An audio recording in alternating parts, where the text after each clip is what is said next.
Affirmative action, I believe, changed the entire course of my life, and I had no control or say over it. The reason why I bring this up is because on Monday, the Supreme Court talked about affirmative action. And instead of telling anyone what the arguments are, what is right and wrong, let me tell you how it affected my life instead.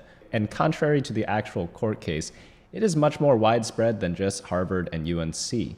Almost every school does it, workplace does it, your high schools do it. Every single time you apply to something, there's going to be some sort of diversity quotas, whatever you want to call them. Luckily for me, well actually unluckily for me, because I do think that I am heavily harmed by these types of policies, I realized affirmative action existed really early in my life, and earlier than most because I am coming from like a privileged background, but more on that later because you'll see how it doesn't really change any of the actual facts of what's been happening. So in case you guys didn't know, I went to a private school pretty much all my life. It's considered by many to be the best school in the city that I live in. Unfortunately, you have to apply out to high school because they stop before high school.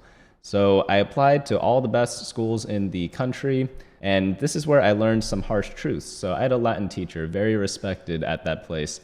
Unfortunately, he passed away, but he said, "Schools take you as you are." I was like, okay, interesting take. He is old. I am in 8th grade, so it's like what he says must be correct, right? Well, not must be, but it has some validity to it. He's lived so long. He's seen things happen throughout his whole life. And it is true for most people in that school, but it's not true for Asian Americans because you are not taken as you are as an Asian American when you apply to almost anything in the mainstream US world, such as like corporate life, colleges, schools, all that stuff.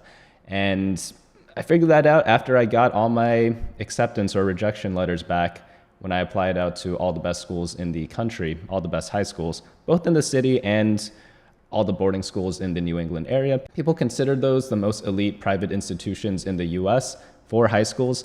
And even though my grades coming from the best school in the city and my SSAT scores, those are like the SAT versions for high schools, it's called the SSATs, were above average for the best school in the country, the best boarding school at least. And despite that, I got waitlisted there. So I was like, that's weird. I wonder what could have happened. And I did all the other stuff. I had varsity sports, I had extracurriculars. I was a top 100 chess player in my age group at the time. And none of that really mattered because I do believe I was judged on the basis of my race. This is true across so many educational facilities that don't do race-blind admissions. And it's really troubling because I look at the statistics and what am I supposed to think? I don't like using the race card. I don't like playing the victim, but honestly, what am I supposed to think when people of different races have different requirements of getting into a school? And Harvard uses the defense of like a personality score, and they say there are a lot of other factors too, but is it a coincidence that one race has so many bad personalities? This image you're about to see, I know it's for medical schools, but you guys are about to see how disgusting this is. So it looks at your MCAT scores and your GPA, and it breaks down by race who gets into a medical school. Keep in mind, medical schools, you couldn't just go to any. Obviously, if you go to a better one, great. But the big goal of a medical school, unlike a college, is that you just need to get in. For colleges, you want to get into a good college, right? But for medical schools, you just need to get into any of them and you'll do fine. You'll still become a doctor, right? But look at the discrepancy of these scores. If we compare an Asian American with a 24 to 26 MCAT with a 3.2 to 3.39 GPA, they have a less than 6% chance of getting in. But you look at every other race and they're higher, some of them by magnitudes of almost 9 times the amount, which is actually disgusting if you think about it. Let's look at the higher end where we have 30 to 32 MCAT scores and a GPA of 3.6 to 3.79. 57.5% to get in as an Asian person is pretty good, right? Obviously still higher for the other races, but hey, not bad. But how is this almost the same as this? That just doesn't make sense at all. Let's compare the percentiles in those scores right now. So if you had a score of 30 to 32, you're in the 79 or 88th percentile. 24 to 26, you're in the 43 to 55 percentile. So for the approximate same chance of getting in, you're literally performing 20 to 30 percentile higher than other races. That's not right. This is not to mention the big GPA difference as well. 3.6 to 3.79 GPA versus 3.2 and 3.39. That's essentially comparing B students to A students. And there's a big difference between the last percentiles. Let's take a look at the SAT percentiles. So I have this graphic from thecrimson.com, which is from Harvard. I think it's a student-run newspaper maybe, or a publication. And we have here Asian Americans here with a 766.6 average score per section. And let's see what percentile that is. So to do that, we do 766.6 times 2, and that gives us 1533.2, which brings you to the 98th to 99th percentile. If we look at the other races, 703.7, 717.6, 712.3, 744.7. Let's take a look at the first one, 703.7. That's around a 1408 score. And that puts you in the 93rd to 96th percentile. So that's like a 6 percentile difference. The difference may not seem like a lot, but when you're really trying to get those final extra points, it really is a bigger difference than it actually looks like. Mr. Fring, I can guarantee you purity of 96%. I'm proud of that figure. It's a hard-earned figure, 96. However, this other product is 99. That last 3%, it may not sound like a lot, but it is. This can be seen when people talk about the 1% of income earners, right? The 1% is drastically higher than the top 10%, for example. And the same is true for SAT scores. You're not 6% better. You're like a ton better than the other person when you're talking about like tiny percentiles. If you're talking about like 50 percentile versus 55 percentile, not that big of a difference, but if you're talking 99 versus 94 percentile, that's a pretty big difference. But let's get back to my story, because when I didn't get into the high school of my choice, I actually got waitlisted to a school that I went to eventually. I got in off the wait list. It was one of the biggest insults I've ever received, because, man, I go to the school and like the kids there just weren't that smart. And keep in mind, this wasn't like a bad school. It's still one of the top schools in the country. But think of it as like maybe a Cornell or something. No flame, but like Cornell, it is an Ivy League school, but people consider it the worst one, right? But it's still an Ivy League school. So it's still a very good institution, but not the best of the best. That's pretty much the high school I went to. Oh, and before you say like, oh, you came from such a privileged background, the whole point of affirmative action is to give opportunities to those without a privileged background. Well, then maybe they should do that, because everyone I competed with, they came from the same exact background as me. Well-to-do family and well-to-do academics. This is evident because look at Harvard's diversity in terms of income of the families. Oh, look at that. 70.3% of students come from the top 20% of wealth in the country. So that just seems very diverse to me, right? They should actually focus on diversifying in the income bracket, because that actually is going to help underprivileged people. It's just like a very funny thing to me. Because in the court hearings or whatever they're called, some of the conservative judges talk about diversity in thought, and the Harvard lawyers say that Harvard does try to have diversity in thought. But when you look at the Harvard faculty, it says 80% of surveyed Harvard faculty identify as liberal. When we look at the students, we see 11% Republican, 37% Democratic, and 27 and 49% liberal and progressive / very liberal, and then we have 6% and 4% conservative and very conservative. So it's a very diverse school, right? All in all, what I'm trying to say is that I actually competed against people of very similar backgrounds as me, so I'm not actually competing against underprivileged kids. Also, Harvard and other institutions really only care about diversity when it comes to race. Back to high school, I got into like a pretty good one, not the best, not the worst. And nothing wrong with that, right? I could still live a great life, but I really just gave up on life after that because I had the scores and everything else to get into the best school. And I got waitlisted at the one I eventually went to. And man, getting waitlisted is probably the worst feeling in the world. I don't know why I actually ended up going there, because it's just such a waste of time, you know? I gave up on academics after that. After that, I realized nothing I do, unless I do super, super hard and I beat all the people that I'm actually competing against, which is not the general population. It's other Asian Americans and other Asians. And those other Asians are even harder to compete with, because those are the geniuses that colleges import from China, import from Vietnam. Literally, like the math champion of Vietnam went to my frickin' high school. Like, how am I supposed to compete against him when I'm applying to college? You know, it's like it's just not going to happen. Luckily, he was in a different grade than me, and it wouldn't have mattered anyways because I gave up on academics right as I got into high school. So after that, I was like, you know what? I'm going to dedicate my life to just ignoring the system and hopefully try to change it.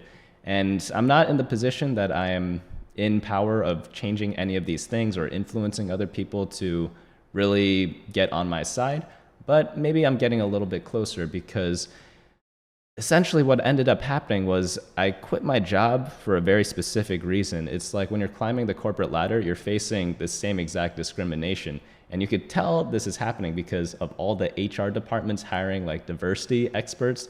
And at tech companies, obviously that is aimed at getting rid of as many Asians as possible and maybe some white people along the way.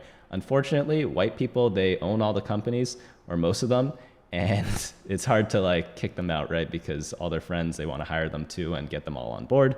But that's a topic for a different day because it's just a really hard struggle because you look at all the people who like create companies, especially tech companies in America, a lot of them are Asian, but there aren't that many Asian CEOs at the big companies because of this reason, I think. But essentially, if you don't play the game, you're not going to be affected as much by the system, right? It's like you can hate the game as much as you want, so you could choose to either play it or not play it. I chose to not play it by saving as much money as I could, making as much money as I could on the job, even though I was getting ripped off. More on that later. And then I put all my money into investments and starting my own businesses as well. So when you start your own business, there's very little discrimination. There still is some, but it's a lot less than working at a big company or applying to colleges or anything of that nature, because most of your success is based off of your merit. And a lot of these companies, they don't hire on merit. A lot of these colleges, they don't accept you based on merit either. They accept you based on other factors, which are qualitative. And it's kind of like when people are looking at all the big actresses in Hollywood, a lot of them are only big because they slept with Harvey Weinstein. Like, no flame, but Harvey Weinstein, whoever he slept with, those were not probably the best actresses. They're still very good actresses. I'm not saying they're bad, but that's how they got the job. And it's just based on like how much they like you for certain factors and not actually based on how good of an actor or actress you are. So same thing applies to life. And obviously what Harvey Weinstein did, he got arrested for it, right? But obviously things aren't as grotesque, at least on that scale, in like college admissions or like in the workplace. It still happens, but it's not as significant as that, because he probably had way too much control over who and who doesn't get to be in Hollywood. But I applied to college. I got into a mediocre one, so I kept going down on my life trajectory because obviously I gave up on academics. So when I went to a mediocre college, some people consider it a good one, but for me it's mediocre. I wasn't that pissed about it, right? Because I had no merit to get into a better one, right? So it makes sense there. But when I applied to jobs, I looked at what employers wanted, and in my mind, I was like, wait a minute, in the business world, people just want to make money, right? Everyone's like, oh, everyone in business is such a greedy business person. They'll do anything to make money, right? And I thought that was true too. And so I was like, you know what? If that is the case, whoever is the best performer, they'll be paid the most and they'll get the most promotions and all that, right? But that's not the case either. Again, my Latin teacher says people take you as you are, and that's only true if you're not Asian American. Because I eventually landed a job in consulting, and I had a bunch of internships in consulting as well. So I had experience, and I pretty much had the perfect resume to get that job because I interned in related industries for like all throughout my college career, right? So it makes a lot of sense that I land like a pretty good firm in consulting and I get in early. But once I got there, I realized that me and 3 other Asian Americans that I met were being paid less than everyone else, particularly the Asian American males. We were all being paid $5,000 less than the average, and this only, again, applied to Asian American males and people who lived in really random cities. So the way consulting works is your pay grade is based on mainly your city. And if you live in the middle of nowhere where the cost of living is very low, you get paid less than the people who live in New York or San Francisco. I lived in DC, so it's the second tier, right below New York and San Francisco in terms of pay grade. So I should be getting at least average, right? So if not above average, because it's a pretty expensive place. But again, the pattern I noticed, only Asian American males were making less. I couldn't figure out why, because I had consulting experience in an internship. And maybe you're thinking internships don't mean that much, right? It's just like a couple months out of the year that you work there. But other people did not have any experience. And this was very obvious when we went to our first training event. And during that event, we were doing some sort of project to kind of onboard all the new hires, right? And the speaker was using a specific method to kind of approach the problem. And he was like, oh, does anyone know what this is? And then there was some pause. And then I raised my hand because I knew the answer, but no one else in the room did. And it was the MECE principle. And this is mutually exclusive, collectively exhaustive. It's just a way to kind of get everything together and make sure there are no duplicates. It's like this, how to explain it in simple terms. But it was something that was developed at McKinsey, which is the premier, it's like the Harvard of consulting firms. And I was the only one who knew it. And the reason why was because I was the only one there with consulting experience. So why am I being paid less than everyone else? It just doesn't make any sense. And from there, I had a grudge against the company. I had a grudge against all the colleges before. I had a grudge against all the high schools before. But now, even in the workplace, I was like, holy cow, this really doesn't end. I was giving myself like a coping mechanism that things would change later on in life, but that just ended up never happening. So what I did, I just saved up all my money as much as I could and did as little work as possible. I did quiet quitting essentially for 7 years. People just started quiet quitting right now. It's pretty much been my whole work career. And I retired in a little less than 7 years because of that. And that's just through investments and new businesses that I've started, such as like a YouTube channel and some other ventures on the side too.